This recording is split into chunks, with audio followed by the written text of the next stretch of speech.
Eh, y bueno, no sé, quizás debería empezar por eh, saldar mis deudas pendientes que, bueno, tenía de la anterior reunión, ¿no? Eh, Sino, bueno, me han notado tres cosas.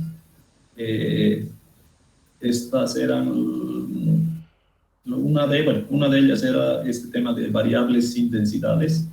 La otra era explicar un poquito mejor el tema de la aplicación del teorema de Bayes. Más que explicar la aplicación, me parece que era explicar el por qué el resultado es tan bajo, cuando nuestra intuición nos decía que debería de ser más alto, similar quizás al de la sensibilidad y la especificidad de las pruebas. Y el tercero era ese tema de la causalidad y los tres requisitos, por llamarlos así, que me acordaba. Entonces, no sé si alguien, quizás, no sé, tienen algún comentario o algo antes de empezar con esto.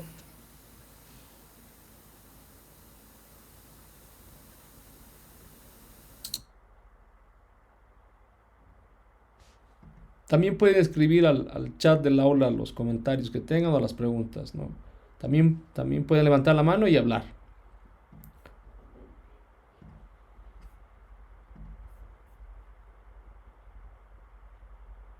Ah, ok, no veo ningún comentario. Hugo, puedes seguir. Ya, entonces, a ver, vamos primero por el tema de las variables sin densidades. Eh, es que quiero compartir la cosa y siempre me olvido por dónde está. Ahí está. Compartir en mi pantalla. Ya. Me dicen si la pueden ver. Sí, se ve. Ya, entonces, para dar un ejemplo de las variables sin densidades, aquí tienen la distribución de Cantor, que dice, bueno, es una densidad de problema. Nunca en mi vida me la he encontrado, simplemente la he buscado porque me acordaba que había variables sin densidades, pero en la práctica nunca me he encontrado ninguna, como les decía, ¿no? Y esta es una de ellas que no me he encontrado.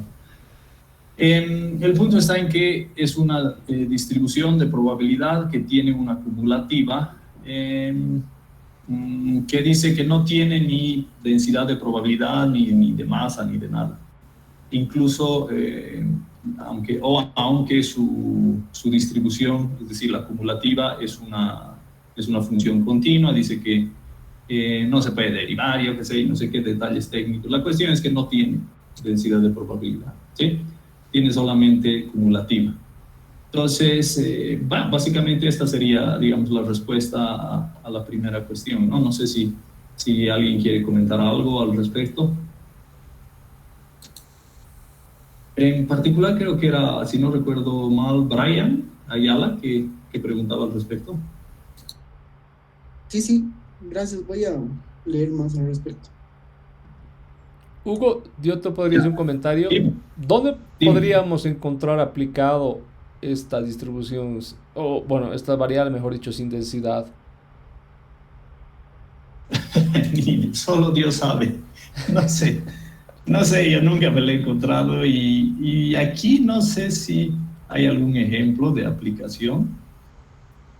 Nos da la impresión, o sea, de todo lo que está escrito aquí e incluso de las referencias, que puede ser una cosa, digamos, un poco más de interés teórico, digamos, que aplicativo, en el sentido de que, no sé, no te lo puedo garantizar, pero no me sorprendería que sea una cosa que aparezca en situaciones súper especiales que los matemáticos y los estadísticos estudian buscando la generalidad, digamos, de sus teoremas y sus cosas. De repente encuentran este tipo de situaciones en las que hay de este tipo de variables que no tienen densidad y yo qué sé qué, pero sean cosas que solamente se den en el mundo abstracto, digamos, de la matemática y que en la práctica no sucedan, ¿no? Como te digo, estoy especulando, no sé, pero de repente aparecen alguna cosa, digamos, pero yo nunca me las he encontrado. Ok, gracias. Bien, no sé si alguien más tiene alguna duda al respecto o un comentario o algo.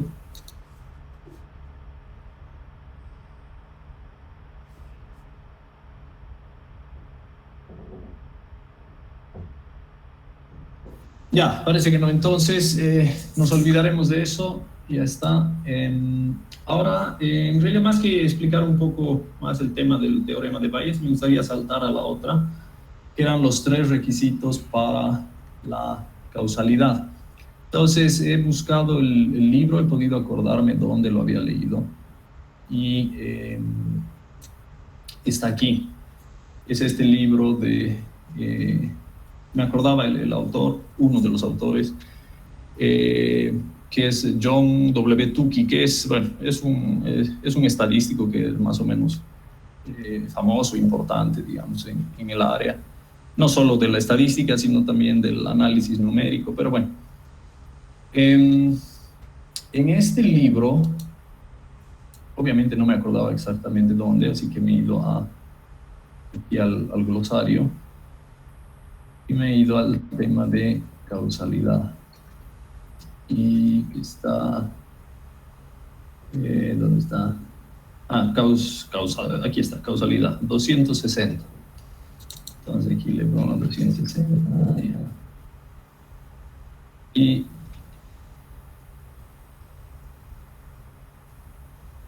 aquí está.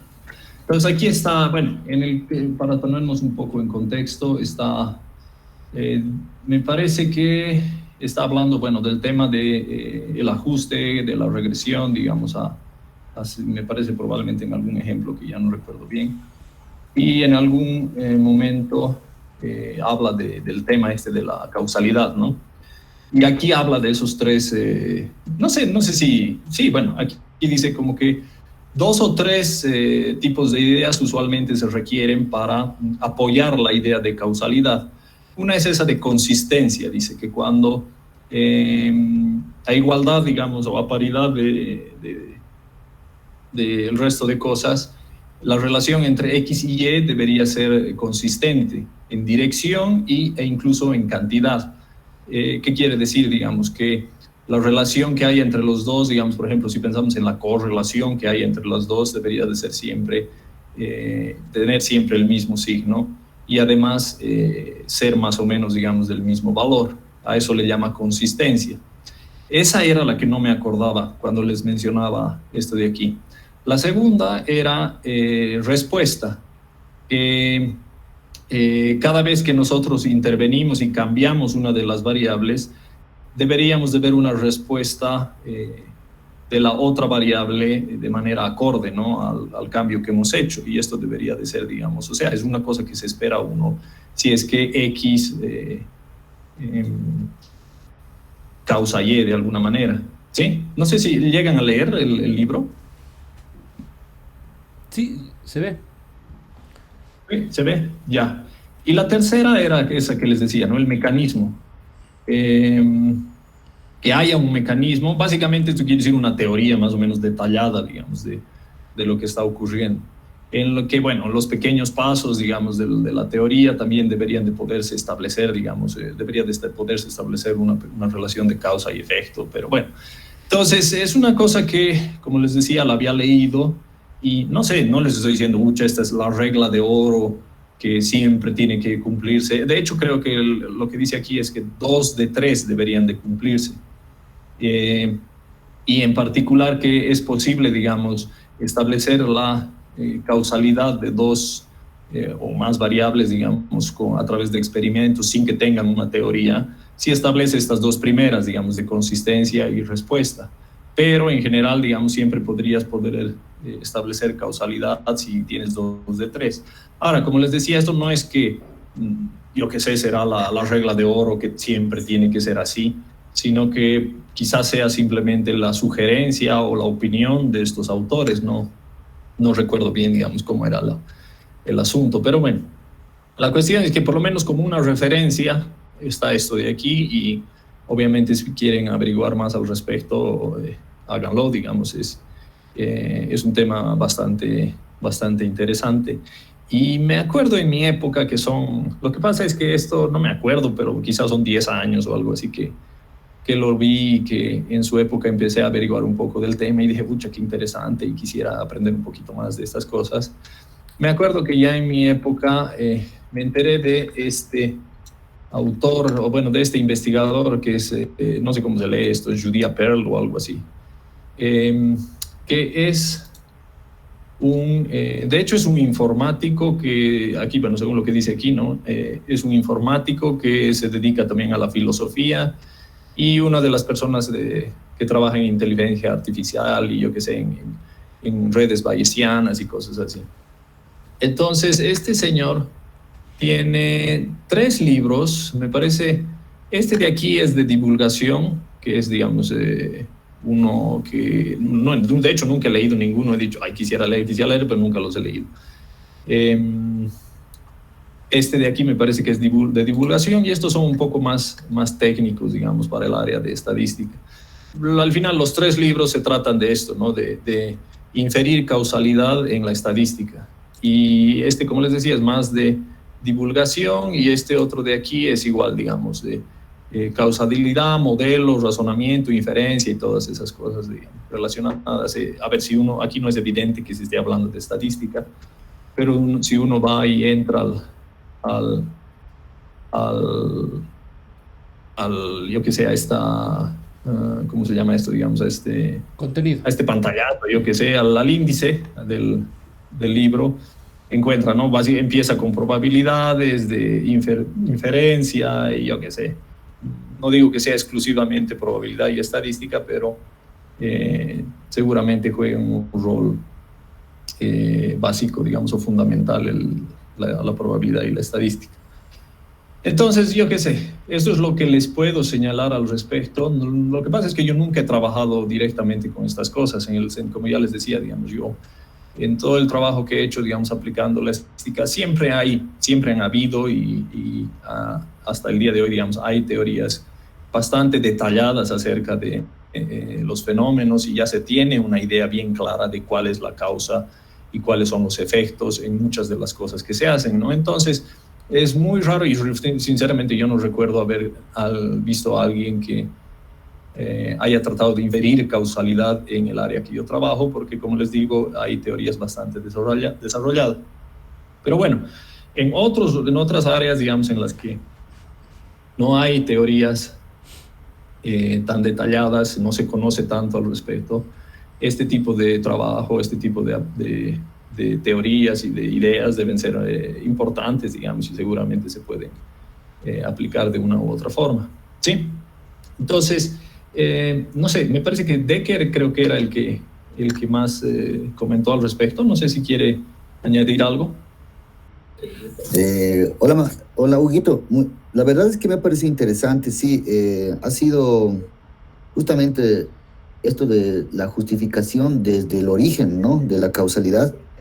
Y bueno, hay algunas cosas que todavía no tienen un origen bien establecido desde el punto de vista científico. Y justamente estamos en el problema del huevo y la gallina cuando estamos haciendo, ¿qué es lo primero, el huevo o la gallina? Cuando estamos haciendo un análisis de causalidad. Y bueno, justamente esos 3 axiomas o esos 3 principios nos ayudan mucho. Como te digo, yo no sé el tema alguna vez, digamos, más de manera casual, averiguado, leído alguna cosa de causalidad, pero que yo sepa, no sé exactamente cuál es el enfoque científico, pero en general, en la filosofía, incluso me parece que el tema de la causalidad es una cosa que no se resuelve hasta ahora, digamos, no hay un consenso acerca de qué es exactamente la causalidad, pero bueno, seguramente en el contexto científico sí hay por lo menos alguna base que se puede aplicar, digamos. Entonces, bueno, espero que esto les sirva, digamos, en sus trabajos. Bien, no sé, ¿alguien más quiere comentar algo al respecto?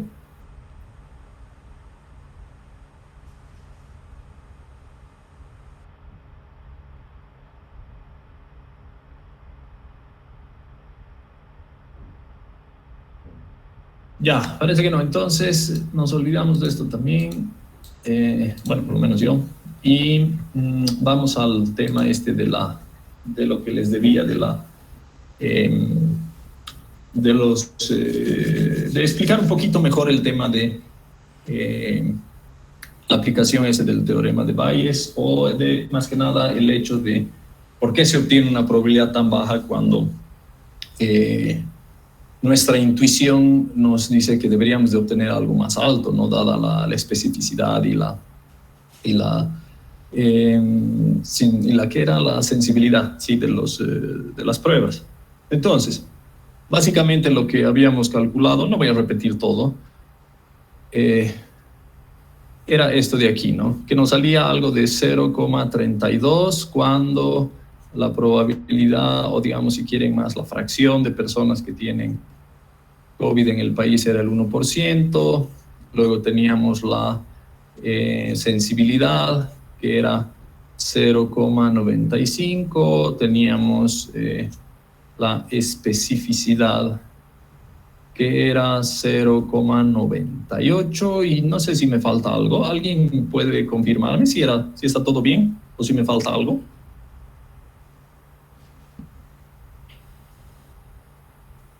Me parece que no falta nada. Ya, entonces, ¿cuál era el impacto? Era que como una prueba, o cuando la prueba, digamos, es tan buena en el sentido de que si tengo COVID, la prueba con un 95% de probabilidades me dice que tengo COVID en efecto, es decir, sale positiva. Y si no tengo COVID, con un 98% de posibilidades me dice que en efecto no tengo COVID. ¿Cómo es que con una prueba tan buena yo obtengo esta probabilidad de aquí? Que básicamente leído, digamos, en palabras es: dado que mi prueba ha salido positiva, ¿cuál es la probabilidad de que yo realmente tenga COVID? Y me sale una cosa de así, digamos, de 0,32, que está muy por debajo de cualquiera de estas dos. Y estaba yo pataleando, tratando de acordarme cómo era la cosa, y ahora les voy a explicar.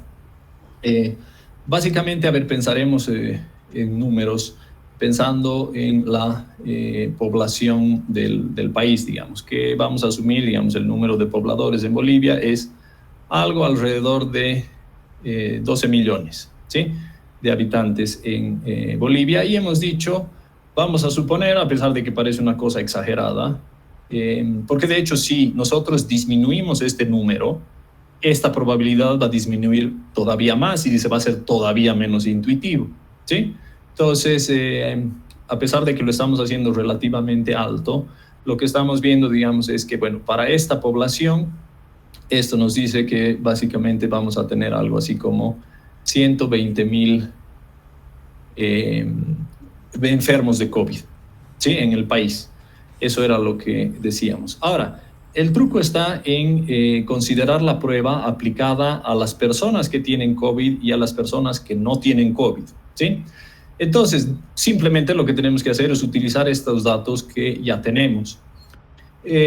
Nosotros sabemos que de estos datos, esta información que nos dan los médicos, la gente que desarrolla estas cosas, que la probabilidad de que me dé positivo cuando yo tengo COVID es del 95%. Eso quiere decir que a este conjunto de personas que realmente tiene COVID, si yo le aplico la prueba, entonces el 95% de ellas me ha de producir un resultado positivo, ¿no? Entonces, si yo agarro y calculo el 95% de eso de ahí, es 114,000, ¿no? Entonces, lo que me está diciendo esto de aquí es que si yo les aplico la prueba a todas estas personas que tienen COVID, 114,000 de ellas me han de producir un resultado positivo, ¿sí? Ahora, esta es como mitad de la historia. Pensaremos ahora en las personas que no tienen COVID, que son la mayoría, ¿no? Es decir, son el 99%. Ahora, si yo tomo en cuenta ese 99%, que de 12 millones es 12 por .99, es 11.880.000 personas. Aquí ya me da la flojera escribir esos ceros. Estas de aquí son las personas que no tienen COVID. Aquí le pondremos la C de COVID y aquí le ponemos la C de que no tienen COVID. ¿Sí? Entonces, sabemos que todas estas personas no tienen COVID, pero también sabemos que nuestra prueba a las personas que no tienen COVID, a la gran mayoría le va a decir que no tiene, es decir, le va a salir negativa. Pero a un 2% de esto de aquí, digamos, podemos escribir, digamos, como consecuencia que la probabilidad de que le diga a una persona que no tiene COVID que sí tiene, es decir, que le salga la prueba positiva, es del 2%. Eso quiere decir que si nosotros aplicamos esta prueba a toda esta población de 11.800.000 y tantos personas, vamos a obtener, bueno, aquí también positivo le pondré que al 2% de estas personas le va a decir que tiene COVID, o bueno, más que tiene COVID, no tiene COVID, al 2% de esas personas le va a salir que su prueba es positiva, aunque realmente no tienen COVID. Ahora, ¿cuánto es el 2% de 11.88.0 10 a la 3 por 0.02?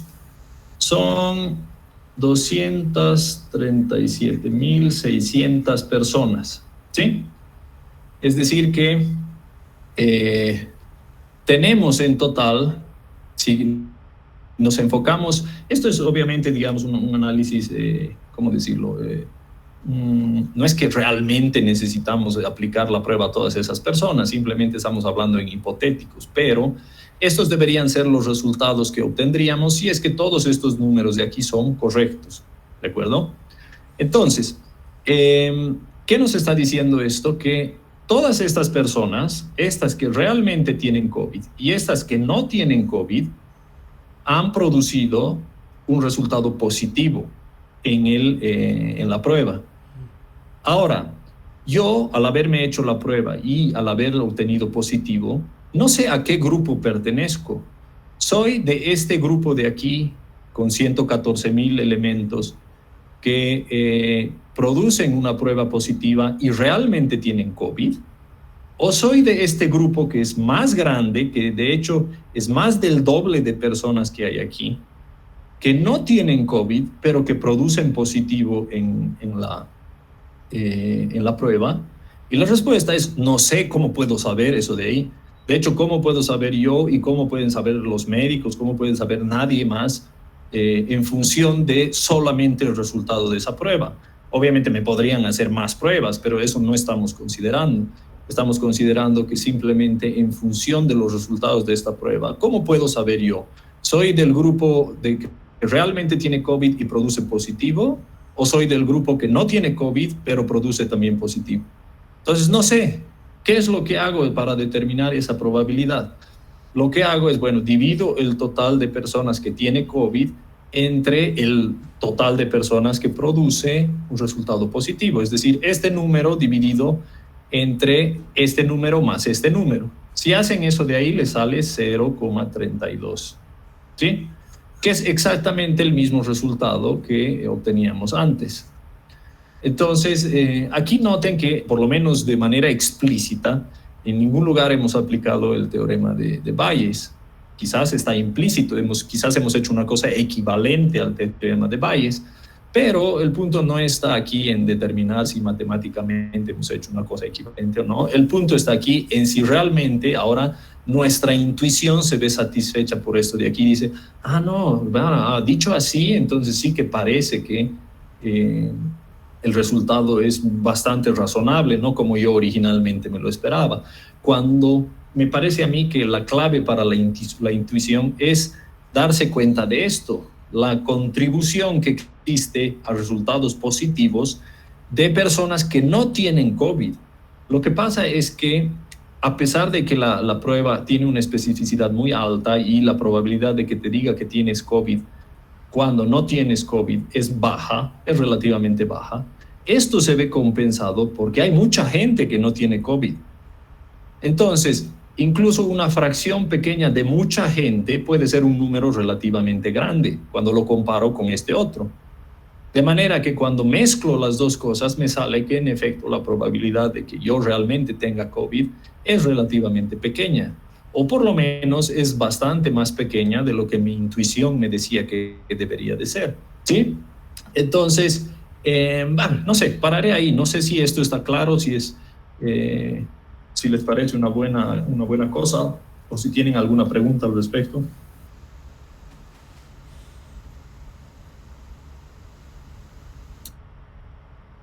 Por favor, nuevamente, las preguntas pueden también escribirlas al chat del aula.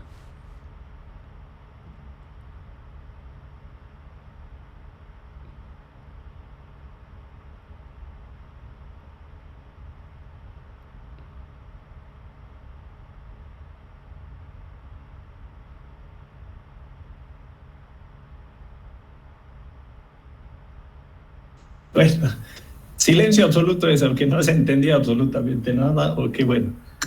Pero bueno, no sé, entonces creo que con eso ya les saldo todas mis deudas y podremos pasar a hablar del segundo video. Como les decía en el mismo video, me he quedado con la sensación de que no he podido explicar con mucha claridad algunas cosas. Así que me gustaría, no sé, que ustedes, bueno, expresen sus inquietudes, sus dudas, sus observaciones al respecto.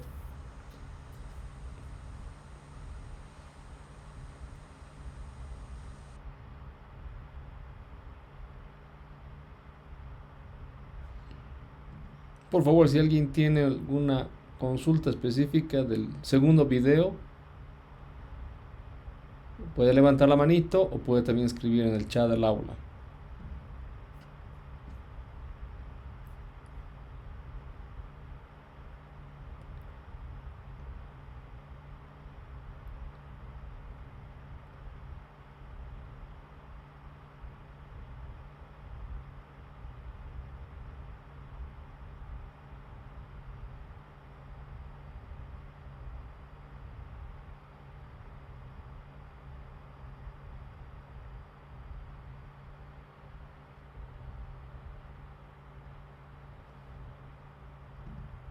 Creo que no tenemos ninguna consulta así específica.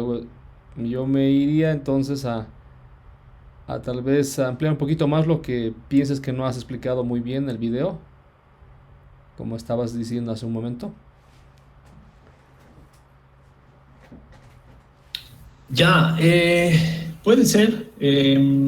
Yo me he quedado un poco en qué partes, me parece que en la parte de pruebas de hipótesis que no he explicado, bueno, no he podido explicar, bueno, obviamente no voy a poder cubrir todo lo que se cubre, digamos, en una materia, digamos, pero no sé si, a ver, quizás para ser más específicos, no sé si hay alguna duda al respecto de alguna cosa, concretamente del tema de pruebas de hipótesis, que ha sido una de las cosas que me ha parecido que, si no la más, que no he podido dejarla muy clara, pero para mí es imprescindible, es clave que me pregunten algo, digamos, porque si no voy a empezar a divagar y hablar de cosas que de repente no les sea muy de interés, digamos. Entonces me gustaría que hayan algunas consultas.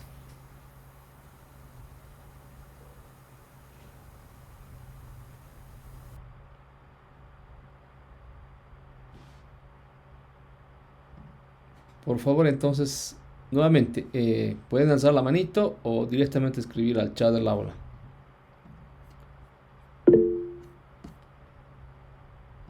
Tenemos un participante, Weimar, adelante. Sí, buenas noches, doctor Zubieta, buenas noches, doctor. Sí, yo tenía una duda acerca de los errores que mencionaba, del error tipo 1, del error tipo 2. Tal vez podría profundizar un poco más de eso porque no me quedó muy claro en el video. Gracias, Weimar. ¿Te refieres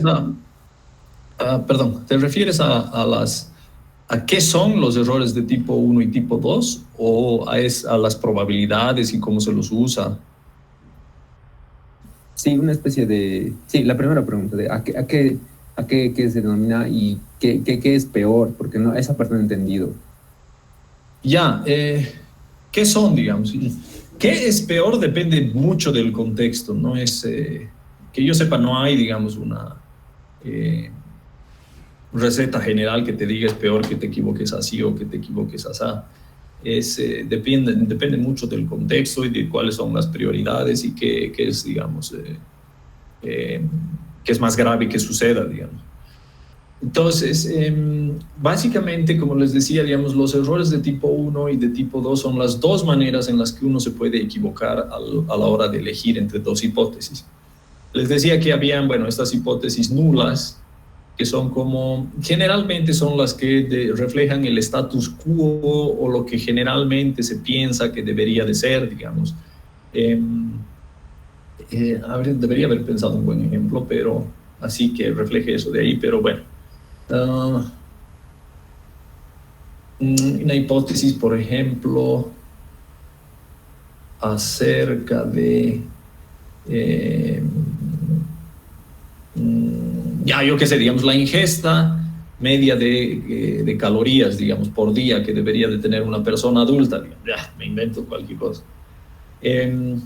Entonces, puede ser que los médicos ya tengan, digamos, una sugerencia, no tengo ni idea cuánto será, pero por decir cualquier cosa, digamos que sean 12.000 kilocalorías, digamos, por día para las personas, digamos, y ese sea el valor que vamos a tomar como referencia. Ese de ahí vendría a ser nuestra hipótesis nula, o vendría a ser parte de la hipótesis nula. Imagínense que nosotros estamos haciendo algún experimento como médicos o nutricionistas que somos o lo que sea, y lo que queremos hacer es, o bueno, tenemos indicios de que en realidad la ingesta de calorías debería ser mayor que esa. Entonces hacemos experimentos y yo qué sé, no sé exactamente cómo los harán. La cuestión es que tenemos ciertos resultados acerca de este tema, ¿no? Y nosotros planteamos dos hipótesis. Hacemos la hipótesis nula, el status quo, como les decía, lo que se recomienda hoy en día.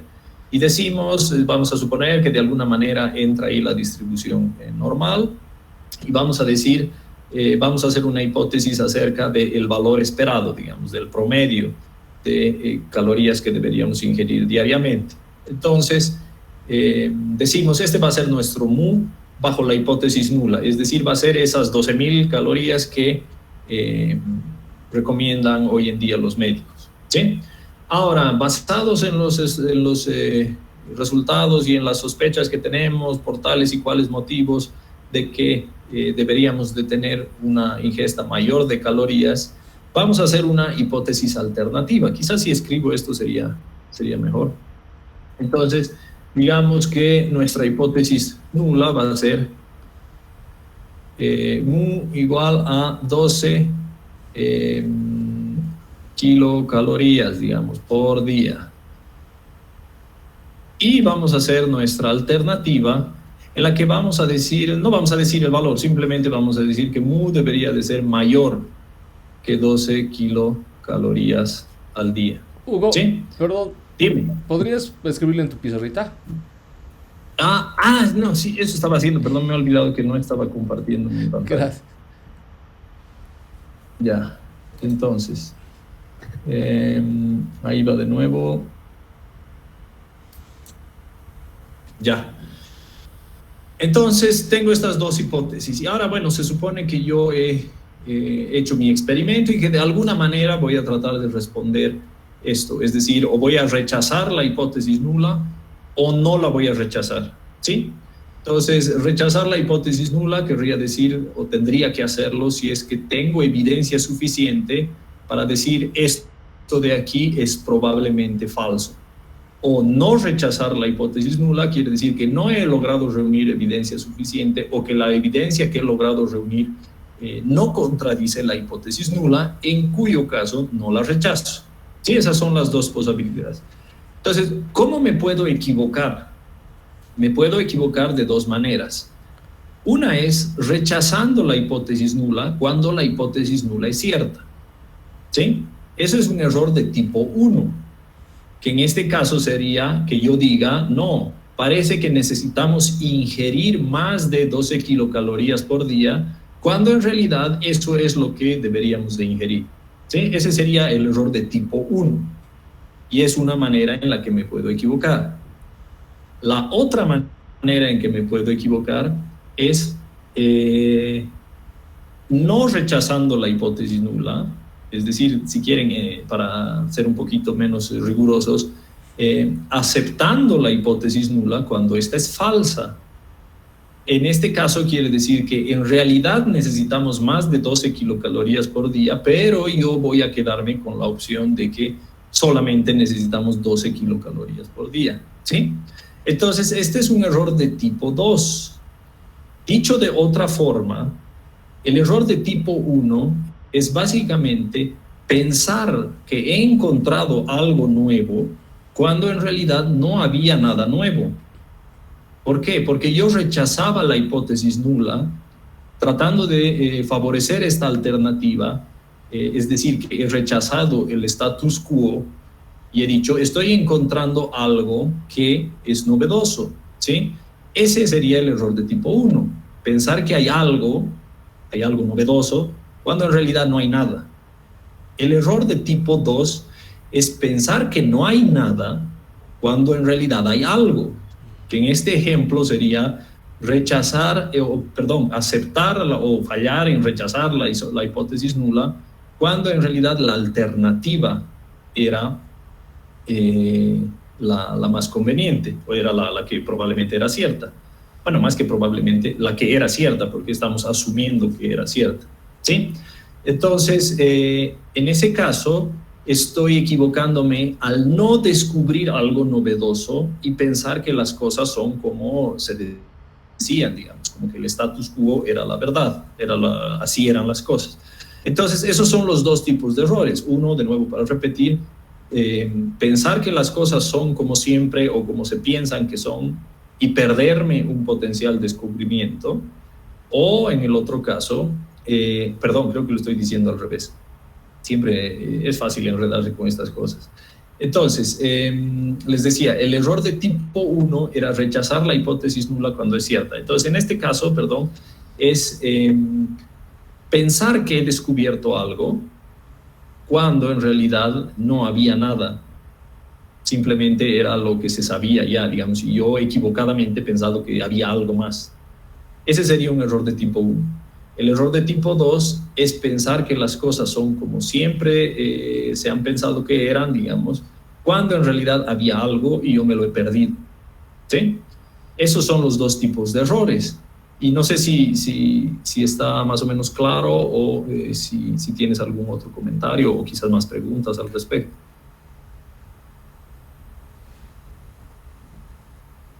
Weimar.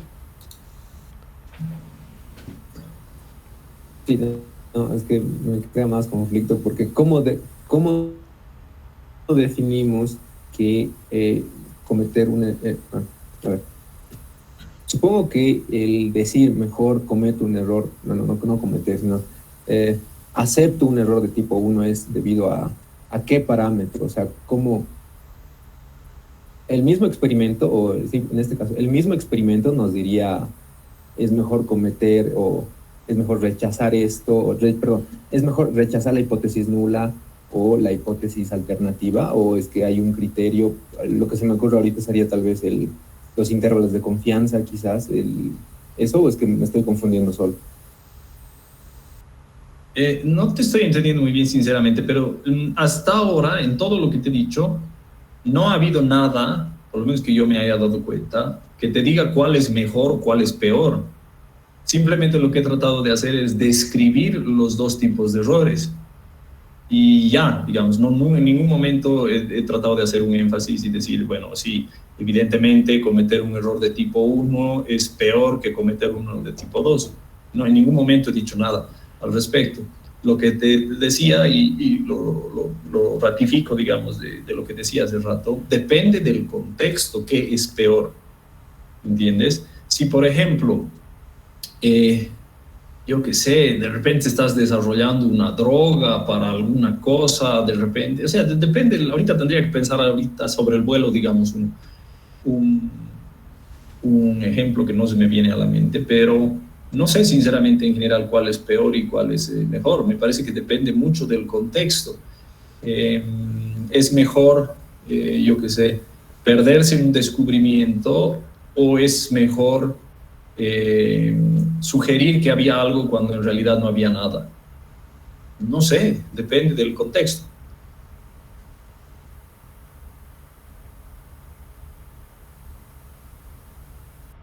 Ya entiendo. Sí, creo que yo me estoy mareando solito. Gracias, doctor, por eso. Creo que ya comprendo mejor. Hugo, y una consulta al respecto específicamente. En física, por ejemplo, cuando uno considera un nuevo descubrimiento, lo asocia naturalmente a un estimador de una distribución que es, por ejemplo, sigma, ¿no? No sé cómo podrías tal vez aclarar un poquito esto. ¿Cómo conectaríamos concretamente con algún tal vez ejemplo específico hablando de esta, o hablando en términos de distribuciones? ¿Cómo uno podría sugerir que estaría yendo en la dirección de poder como que eh, proponer una nueva alternativa a la hipótesis nula, que sería, ¿no?, una de los errores de las opciones que has mencionado, o de lo contrario mantendría la hipótesis nula como cierta, digamos, ¿no? Ya, me parece que te refieres al tema de la significatividad, ¿no ves? Exacto, Del resultado. exacto. Por ejemplo, Ya. sí, sí, adelante. A ver, quizás para dar un ejemplo bastante ficticio, digamos, pero un poco más conectado a la física, pensaremos en que yo tengo un detector que de alguna manera lo he hecho sensible a estas LLPs, ¿sí? A estas long lived particles. De alguna forma es sensible a esas partículas, pero no es exclusivamente sensible a esas partículas, sino que de hecho te registra cualquier partícula que yo que sé tenga carga o cualquier característica que te pueda activar también el detector, ¿sí? Entonces tú lo que tienes, digamos, es básicamente de manera muy simplificada, y la cuestión es aquí ilustrar los ejemplos, digamos, desde el punto de vista estadístico, no hacer una descripción realista de cómo funcionan los detectores, ¿no? Entonces, imagínate que tienes una señal, digamos, que de este detector, digamos, que supongamos es uno solo, digamos, y tienes una señal que te varía en el tiempo, ¿no? Que como cualquier detector va a tener ruido, ¿sí? Y tú ves una cosa así, como esa. Esta, digamos, de aquí es una señal, o es un candidato a señal. Y vamos a decir que es un candidato a LLP. Entonces tenemos Hugo, perdón, no sé si detector que está... no sé si estás nuevamente mostrando tu pizarrita. Perdón. Sí, perdón. Perdón, que más bien. Es que me olvido. Ya, entonces. Ahora sí. Entonces tienes esa tu señal que varía, digamos, en el tiempo, y aquí hay un pulsito, algo que parece ser un pulsito, que de repente es un candidato a estas LLPs, ¿sí? Entonces, ¿qué haces tú? Porque estás aquí en un dilema y puedes plantear también algo así como una prueba de hipótesis o algo equivalente a una prueba de hipótesis. Lo que pasa es que en física no es tan común que se hable de pruebas de hipótesis, es más común que se hable de significatividad, pero eso es una cosa que es parte de las pruebas de hipótesis. Entonces no utilizamos mucho ese lenguaje, pero en realidad estamos haciendo cosas equivalentes a las pruebas de hipótesis. Entonces la cuestión aquí es la siguiente. La pregunta que te puedes hacer es, ¿esta señal de aquí es realmente un LLP? ¿O es simplemente un artefacto del ruido? Porque el ruido es también aleatorio, y de vez en cuando el ruido generalmente no tiene un único origen, sino que, como bien sabes de eso tú también, Martín, no lo digo por ti, sino lo digo en general, digamos, para el resto, digamos, de asistentes. El ruido que se produce en un detector nunca prácticamente se debe a una única fuente de ruido, sino que generalmente es la combinación de varios factores. Y estos factores pueden incluir, por ejemplo, la electrónica, que por el simple hecho de estar inmersa en un lugar que tiene una cierta temperatura, induce un cierto ruido, que es un ruido térmico en la electrónica, ¿sí? Que obviamente no tiene nada que ver con partículas que estamos tratando de detectar o lo que sea que estemos tratando de detectar. Esa es una fuente de ruido. Otra fuente de ruido puede ser el detector mismo, independientemente de la electrónica. El detector mismo obviamente está hecho de componentes y según exactamente cómo funcione, el detector también puede producir ruido y hay detectores incluso que producen señales incluso en ausencia de partículas que los exciten, ¿sí? Ese también es otro tipo de ruido que es independiente del ruido electrónico. Y pueden haber incluso este tema de qué ruido y qué señal, al final, no es una propiedad del universo ni nada por el estilo, sino que es una definición que hacen los experimentadores. Entonces, ¿a qué me refiero con esto? A que lo que es ruido para unos, para otros puede ser señal, ¿de acuerdo? Entonces, volviendo a este ejemplo de los LLPs, si digamos, bueno, no lo he explicado muy bien, pero en el CERN están tratando de detectar unas partículas hipotéticas que tienen esta sigla LLP, que viene de Long Lived Particle, que son partículas hipotéticas que van más allá del modelo estándar, que se supone que se generan en los decaimientos del bosón de Higgs, ¿sí? Eso es lo que les interesa detectar a ellos. Ahora, el detector que están utilizando va a estar a nivel de superficie y es sensible también a otras partículas, por ejemplo, las que se producen en los rayos cósmicos, que también producen señales en sus detectores. Ahora, para la gente, para los físicos que están buscando estas LLPs, los rayos cósmicos son ruido, porque no les interesan, son cosas que más bien les perjudican a la hora de detectar estas partículas que están tratando de detectar, ¿de acuerdo?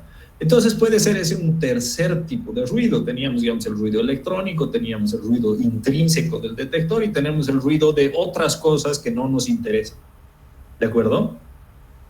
Entonces, ¿a qué me voy con todo esto? Aquel ruido tiene, como les decía, generalmente, prácticamente siempre, múltiples fuentes que contribuyen al ruido. Aquí está el ruido electrónico, el ruido del detector, el ruido de las otras partículas. Ahora, generalmente estos ruidos son independientes estadísticamente entre sí, pero y da igual al final para lo que les voy a decir si son o no. El punto está en que a veces este ruido, por simplemente azares, por fluctuaciones, puede producir señales más grandes de las que normalmente aparecen, ¿de acuerdo? O sea que normalmente, digamos, suponiendo que tenemos un detector que solo es ruido, entre ruido electrónico, ruido del detector, ruido de otras partículas, normalmente el ruido se estabiliza, digamos, en una cierta región. Pero de vez en cuando produce señales más grandes que son solo ruido, ¿de acuerdo? Entonces, ¿por qué interesa todo esto que les estoy contando? Porque si yo estoy buscando LLPs y tengo un detector que me produce ruido, y aquí tengo un candidato, lo que yo digo es el dilema, más allá que siquiera piense mucho en estadística o en pruebas de hipótesis, nada, simplemente desde el punto de vista del sentido común, sabiendo que mi detector tiene un ruido de esta naturaleza, la pregunta que inmediatamente me hago es, a la macana, ¿esto de aquí será ruido o será la LLP? Entonces, de manera, digamos, simplificada, puedo decir, mi hipótesis nula va a ser que es solo ruido. Mi hipótesis alternativa va a ser que es una LLP. ¿De acuerdo? Entonces, esas son mis dos hipótesis. Ahora, quizás comentar un poquito lo que decía Weimar o sobre lo que preguntaba Weimar, que eran los tipos de errores. Aquí si me equivoco, nuevamente me puedo equivocar de dos formas. Y si cometo un error de tipo 1, decir, era una LLP, cuando en realidad era solo ruido. Y ahí voy a pensar que he descubierto algo cuando en realidad solamente tenía ruido.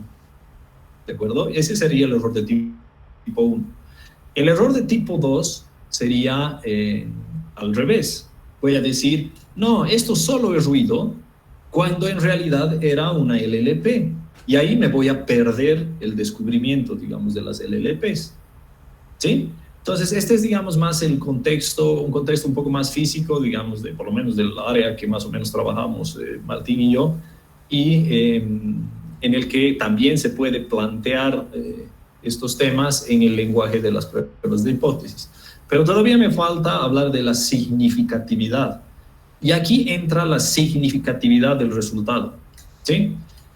La cuestión está, no voy a entrar mucho a los detalles matemáticos, porque a veces pienso, por lo menos en ciertos, digamos, estados, digamos, de familiaridad y de madurez con la matemática, a veces la matemática perjudica más que ayudar. Entonces, no voy a entrar a esos detalles, simplemente voy a hacerlo desde un punto de vista un poco más conversacional, más intuitivo. La cuestión es la siguiente. Yo tengo un ruido que sé que me produce así estos picos ficticios, incluso grandes de vez en cuando. Entonces, ¿qué haría yo para asegurarme que realmente lo que tengo aquí es una LLP? Lo que diría es lo siguiente: si mi señal es lo suficientemente grande, si por ejemplo, lo voy a dibujar con otro color.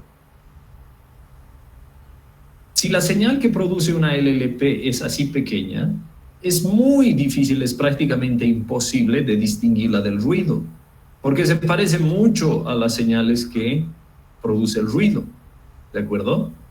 Entonces, porque yo no quiero ser imprudente y no quiero hacer creer a la gente que he descubierto algo cuando de repente en realidad solamente es ruido, entonces no voy a tratar de minimizar las posibilidades de cometer un error de tipo 1, que sería este de pensar que era un LLP cuando en realidad solamente era ruido. Entonces, ¿cómo hago para minimizar esta posibilidad? Lo que hago no es que sea la única manera o la universal, pero una manera de hacerlo sería, voy a imponer que mis señales sean grandes. Entonces, cuando mi señal sea así como esta que he dibujado, comparada al ruido, es muy grande. Y yo puedo hacer incluso un análisis para determinar cuán probable es que el ruido, solo el ruido, me haya producido una señal de este tamaño. Entonces, ahí es donde entra la significatividad. Y ahí es donde a veces van a haber resultados. Bueno, sí, el resultado que hemos encontrado está a 5 sigma o está a 4 sigma o cosas así, digamos. ¿Qué quiere decir esto? Lo que hacen es que generalmente, digamos, depende mucho del contexto del experimento y todo, pero digamos en este caso, vamos a suponer que este ruido sigue una distribución normal y ha de tener un cierto promedio y una cierta desviación estándar. Entonces, la desviación estándar ya saben que es una medida de cuánto se dispersa la cuestión, las variables aleatorias. Entonces aquí el sigma sería más o menos este. Y por lo tanto, decir que esto está a 5, 6, 10 sigma, quiere decir que básicamente esta señal está a ese número de veces sigma de el ruido, o de la línea base más que del ruido.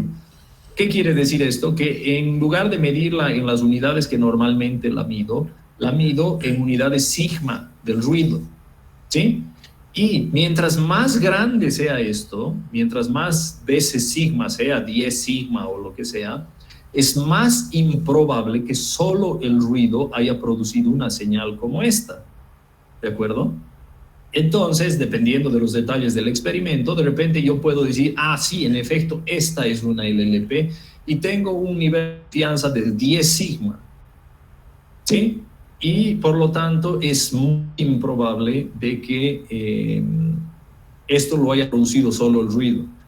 Y uno puede decir, en lugar de hablar en términos de 10 sigma, 5 sigma, puede hablar en términos de los valores P, que son valores que están conectados a esto, en que básicamente uno calcula la probabilidad de observar una señal como esta o más grande utilizando la hipótesis nula. Entonces uno puede decir, bueno, 5, no me acuerdo, hay una relación directa, digamos, cuando uno asume normalidad, 5 sigma corresponde a un valor P bien específico, que ahora no me acuerdo, si quieren podríamos buscar en el internet para verlo en alguna calculadora, pero no sé si vale la pena. pero generalmente es, digamos, yo qué sé, 10 sigma probablemente es 1 en 100 millones o en 1000 millones o alguna cosa así, digamos, es una cosa terriblemente improbable. ¿Qué es lo que nos dice esto? Nos dice que la probabilidad de que esto haya sido producido por ruido es esa de ahí. Es decir, de 1 en, yo qué sé, 1000 millones o alguna cosa así, dependiendo exactamente cuán significativa es.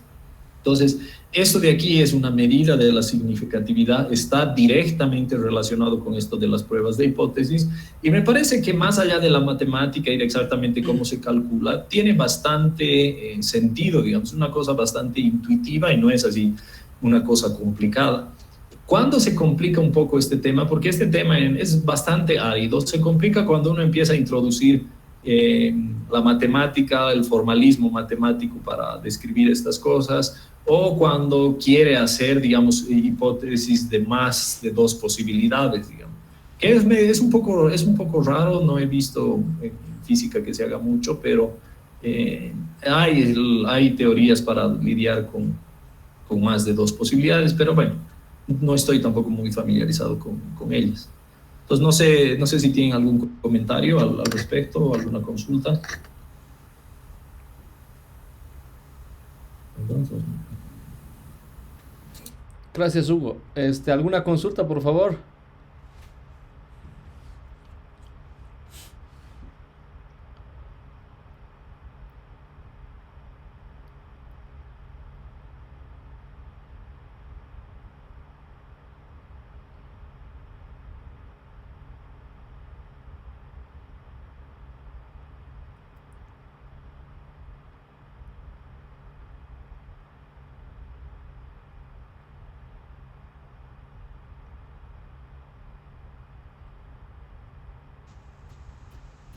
bien, entonces, no sé, digamos, quizás alguna consulta acerca de algún otro aspecto del video, de las explicaciones.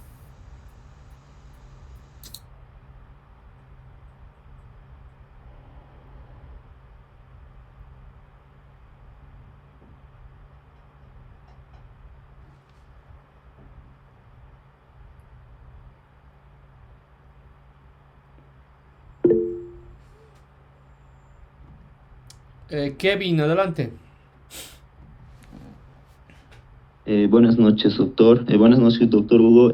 Tengo una consulta respecto a las distribuciones que habló en el video, de la discreta y la continua. Mi pregunta va si nos puede dar algunos ejemplos del tipo de experimentos que me darían, qué tipo de experimentos me darían datos para una distribución discreta y qué tipo de experimentos me darían los datos para una distribución de continuo. Kevin, ¿te refieres a qué tipo de experimentos en física o qué tipo de experimentos en general? En física, por favor. Ya. En física, por ejemplo, cualquier experimento de conteos te va a dar un número discreto como respuesta, digamos. Yo qué sé, cuando cuentas el número de partículas que atraviesa un detector, digamos, o cuentas alguna cosa, cuentas, yo qué sé, el número de átomos o de moléculas o lo que sea, de aerosoles que penetra en tu detector en Chacaltaya, de física de la atmósfera y cosas así, eso te va a dar números discretos. Lo que pasa es que frecuentemente si los números son muy altos, se empieza ya a considerar como si fuesen continuos, que es exactamente lo que se hace, por ejemplo, en mecánica estadística. En mecánica estadística, estrictamente, el número de elementos que se considera, digamos, ya que sea, o átomos o lo que sea, son cosas parecidas al número de Avogadro, que en esencia es un número discreto, ¿sí? Pero, de hecho, aplicamos técnicas todo el tiempo de matemática, digamos, es decir, de cálculo, que está hecho para variables continuas, para variables reales que son infinitesimalmente separables y yo qué sé, y que tienen todas esas propiedades de los reales. Sin embargo, los estamos aplicando a números discretos. Entonces, es frecuente que se haga esa aproximación, que es bastante apropiada, es válida, siempre y cuando el número de partículas o el número de lo que sea que uno está considerando sea lo suficientemente alto. Entonces, pero bueno, como ejemplo de variable discreta sería cualquier cosa que te cuente algo y ese algo no sea demasiado alto, ¿sí? Entonces ahí, digamos, tienes una cuestión discreta. Continuas, pucha, no sé, son tantas que me abrumo y ni siquiera se me ocurre ahora, yo qué sé, digamos, si mides la distancia yo qué sé, de aquí a la luna, o si mides la altura a la que está el globo con tus detectores de aerosoles o gases o lo que sea, digamos, yo que sé, ahí tienes una que es continua, digamos, o si mides el tiempo que pasa entre una nevada y la siguiente, digamos, igual ahí tienes una continua. No sé si está bien o si quisieras alguna otra aclaración. Sí, entiendo. Entonces, para elegir la distribución, ya sea discreta o continua, tiene que ver precisamente con el tamaño de datos. Y si es discreto, tiene que ser bajo, y si es continuo, tiene que ser datos elevados cerca del número del Avogadro, ¿verdad? No. O sea, ese era más un comentario. No te estaba dando como que la prescripción de qué tipo de variable tienes que utilizar, sino que te estaba tratando de dar más bien una descripción de lo que normalmente ocurre. Pero generalmente, para determinar la variable aleatoria, de hecho, en realidad me parece, por lo menos de mi propia experiencia, que uno no se preocupa demasiado en que si la variable va a ser discreta o va a ser continua. No te preocupas mucho de eso, sino que te preocupas de elegir una variable que describa de manera apropiada lo que estás tratando de describir. Ahora, si resulta que es continua, bienvenida. Si resulta que es discreta, bienvenida. Pero generalmente no te planteas la cosa, elijo discreta o continua, sino que te planteas la cosa y dices, bueno, estoy observando tal cosa, ¿cuál es la mejor manera de modelar esta tal cosa? Y luego, como cuestión secundaria, o viene implícito ahí si tu variable va a ser discreta o va a ser continua. Ok. Entonces, la forma que me den mis datos va a estar relacionada para ver si es discreta o continua, y la mejor relación que tenga entre esta distribución matemática con mis datos, entonces se va a acercar ya sea a la de Poisson, a la normal o a la de gamma, como usted mencionaba en el video, ¿verdad? No sé, no sé si te estoy siguiendo muy bien, pero lo que estoy entendiendo no estoy tan de acuerdo, en el sentido de que la sensación que me da, que me estás diciendo, es lo que me estás diciendo, y en ese caso me corriges, pero es que es como que haces pruebas, digamos, con todas las distribuciones que se te ocurran, y a ver cuál le pega mejor y esa voy a usar. Si bien eso se hace a veces, no es la mejor manera. El ámbito de la física en el que trabajamos nosotros, generalmente las teorías son capaces de hacer predicciones bien específicas acerca de las observables que tú quieres o que tú vas a medir. Entonces ya la teoría te viene con una predicción, y esa predicción te incluye, digamos, el tipo de variable que deberías de considerar. Entonces me parece que es mucho más adecuado tomar la predicción de la teoría y ponerla a prueba con los datos y ver qué es lo que sucede. No empezar y darle todo lo que se te ocurra hasta que algo salga. Ese es, digamos, como el método de a fuerza bruta, que no, en general a veces se usa, pero no da mucho, no es una cosa muy fructífera, no es una cosa que produzca mucho, no da mucho entendimiento, no tiene mucho valor, según yo. Ok, queda muy claro, muchas gracias. Bien, ¿alguien más? ¿Alguna otra duda?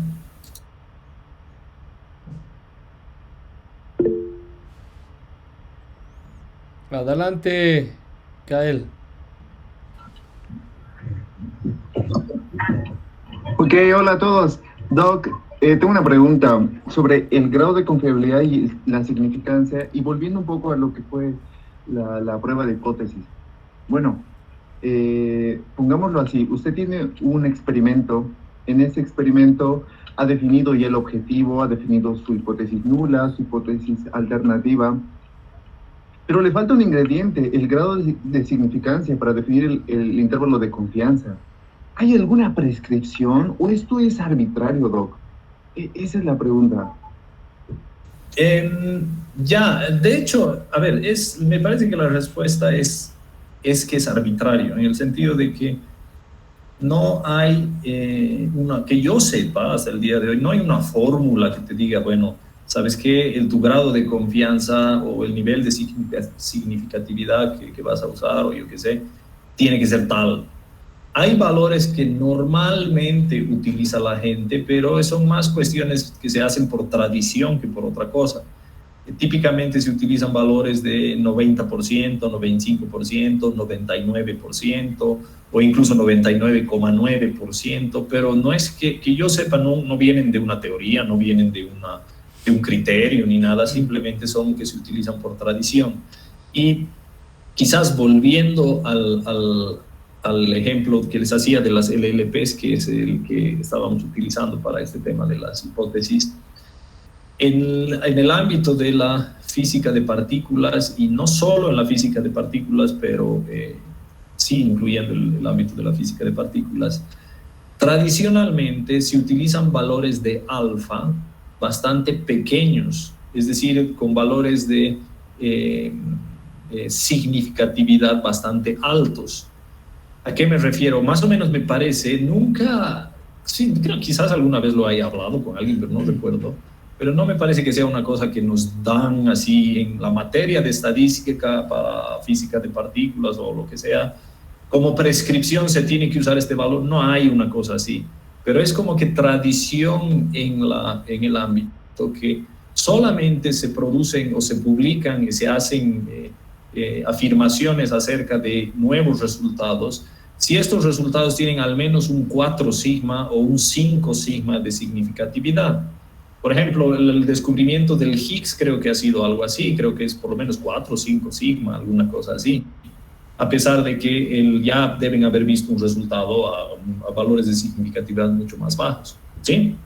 Entonces, estos valores relativamente altos de significatividad son posibles, digamos, en el área, en física, porque, por lo menos en la física de partículas y cosas similares, porque podemos hacer experimentos con relativamente facilidad y podemos repetirlos muchas veces. Y de hecho, por ejemplo, experimentos como el LHC o cosas así producen una cantidad pero brutal de datos.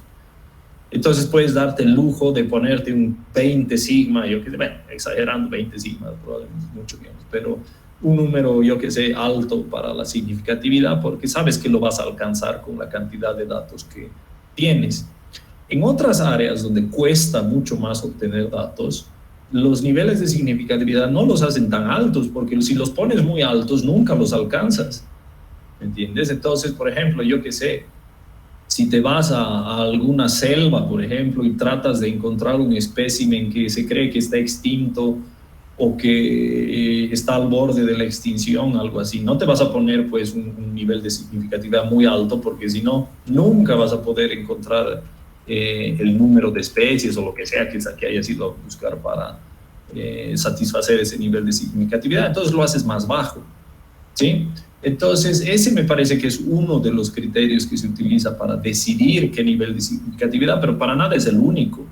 Hay también criterios como, por ejemplo, yo que sé, quizás olvidándote de que puedes repetir mucho los experimentos o no, o quizás no pensando mucho en eso, y puedes decir algo como: ¿qué prefiero hacer desde el punto de vista de mi reputación? Decir algo que lo es así, o perderme algo que de repente me hubiera dado la fama como gran físico, pero como no me he puesto la significatividad muy alta, nunca lo voy a poder decir. O por otro lado, si lo hago muy bajo, voy a decir cualquier soncera y de ahí mi reputación se va al tacho. Pero eso es más, digamos, desde un punto de vista personal, pensando, yo que sé, en mi imagen pública y cosas así, no tanto yo que sé, en otros criterios de cuántas veces puedo repetir el experimento y yo que sé, cosas así. Entonces, con esto lo que te doy es, de nuevo, la impresión que yo tengo es que no hay un criterio. De hecho, hay varios y no hay una fórmula que te diga cómo tienes que hacerlo, a cuánto tienes que colocarlo. Hay simplemente ciertos valores que por tradición, que típicamente se utilizan, pero son solamente eso, digamos, tradición. No hay un respaldo aparte de eso. Ok, Doc, y si iteraríamos este experimento con una computadora hasta llegar a ajustar este valor de significancia, como que la receta podría ir por ese lado, ¿no? No sé si te entiendo de eso de iterarlo, pero sí que se hace una cosa que es similar, que me parece que es ir determinando, digamos, la significatividad o el valor crítico también que vas a utilizar a medida que vas recolectando los datos. Más allá de que si lo haces con una computadora o no, digamos, me parece que es algo relacionado a lo que tú dices, digamos, una cosa que se va haciendo al vuelo, digamos, o sobre el pucho. Sí, sí, correcto, a eso me refiero. Sí, sí, se hace. Y de hecho tiene un nombrecito que ahorita se me ha escapado, pero se hace eso de... A ver, puedo buscarlo, el nombrecito. O sea, tiene un término bien específico de qué se llama eso, pero ahorita no me viene. Ok, Doc, gracias. Ludwig, adelante. Bueno, hay una pregunta en Facebook. Adelante, la paso adelante. a leer. Jaime Pazzi pregunta: escuché hace un mes que obtuvieron un nuevo valor del bosón W del modelo estándar. ¿Puede comentar si es confiable el valor obtenido de acuerdo con el proceso obtenido? No tengo ni la menor idea. Sí que he escuchado algo de que parece que los bosones, esos W, violan el modelo estándar, alguna cosa así, pero ni me he preocupado de ver nada. No tengo ni idea de ese resultado más allá de lo que ya acabo de decir. Digamos, quizás Martín puede comentar algo al respecto. Sí, gracias. Se ha hecho una nueva medida de la masa del bosón W en el Fermilab y esta difiere de la que, digamos, no estaba dentro del contexto de la hipótesis nula, o la podríamos asociar a la medida que ya se tenía antes, que era próxima al valor que se obtuvo ahora, pero la significancia nuevamente, o entenderla en términos de la significancia, vale decir de que la nueva medida es aproximadamente 5 sigma diferente de la anterior medida que se tenía. Entonces esto está volviendo a revolucionar, digamos, un poco el modelo estándar. Un elemento más que estaría revolucionando el modelo estándar que tenemos hoy en día, que haría de pensar de que en realidad no estamos con una teoría completa, ¿no? Pero bueno, la significancia, que es, digamos, el punto en esta discusión, ha sido encontrada de 5 sigma. Entonces es relevante, ¿no? Porque como comentaba el doctor Rivera, en física, como no está esto, digamos, o el criterio es más que todo consensuado, podemos decir, 5 sigma es el valor de significancia que se tiene consensuado, digamos, al menos en el área de física de partículas, ¿no? Para considerar un nuevo experimento.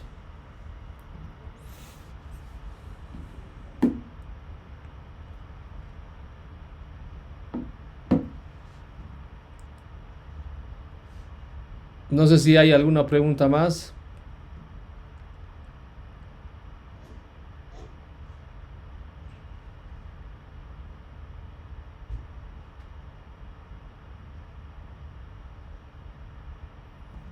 ¿Hubo algo que tendrías que añadir a esto?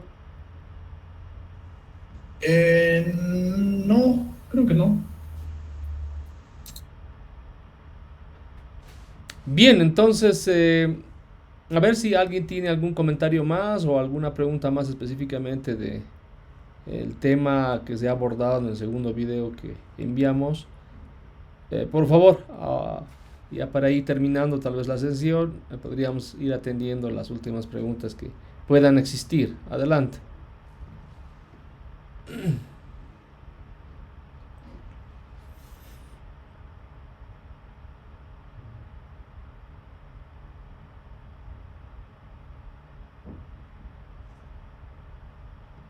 Bueno, creo que no hay más preguntas ni consultas, Hugo.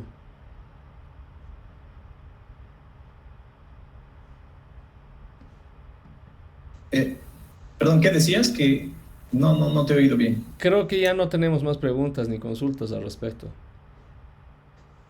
Ya, entonces, no sé, me imagino que quedamos ahí. Yo voy a... ¿Para cuándo tengo que publicar esa tarea que tengo que publicar? A ver, un ratito para informarles, pero a todos y todas, vamos a subir al aula una tarea que el doctor Rivera va a poner en el repositorio de las tareas. Ya ahorita no me acuerdo el nombre donde se ponen específicamente estas, pero va a aparecer en el aula, entonces van a ser advertidos con tiempo en cuanto se suba esta tarea. Y bueno, la idea es de que la traten de resolver. No va a haber un tiempo, o por lo menos el tiempo vamos a pensarlo en definirlo más adelante, para que puedan nuevamente, es decir, descargar la tarea, resolverla y que ustedes la vuelvan a subir. No lo vamos a poner en ese contexto. De manera que nos sirva a nosotros para poder un poquito, a cada uno de los participantes e inscritos que tenemos en el aula, dar una dirección en la certificación que les vamos a dar. Si solamente va a ser de participación o va a ser también de un certificado de, como, no aprobación, sino como de participación activa en el taller o algo así. Queremos diferenciarlo entre uno y el otro. Ok, entonces esto vamos a poner en los próximos días. ¿No, Hugo? ¿Cuándo estimas que esta tarea va a estar ya disponible en el aula? Yo creo que hasta el viernes a más tardar, si está bien. Ok, perfecto. Bueno, entonces quedaríamos ahí. Hacer el recuerdo que también, y aprovechando de que tenemos la comunicación a través del aula, que vamos a usar la misma y va a mantenerse activa no solamente para esto de la tarea, sino también para comunicar las otras actividades académicas que tendremos. Recuerden bien que todo este año estábamos en actividades académicas y también de seminarios como parte de las mismas, y el próximo seminario que tenemos es este día viernes, un horario un poco inusual, pero no nos queda de otra porque estamos con el seminario del profesor Masato Takita, que es el portavoz del experimento ALPAC, y justamente nos va a hablar sobre el experimento ALPAC el día viernes. Bueno, les vamos a dar más informaciones y el enlace correspondiente a la participación del seminario del día viernes a las 9 de la mañana a través del aula, y bueno, para quien se lo pierda, vamos a grabar la misma para que luego lo vuelva a ver más adelante en el YouTube, ¿ok? Entonces, por favor, les pido que estén siempre atentos al aula.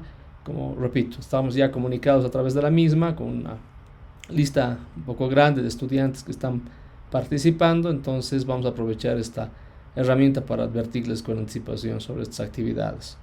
Muy bien, ¿alguna pregunta?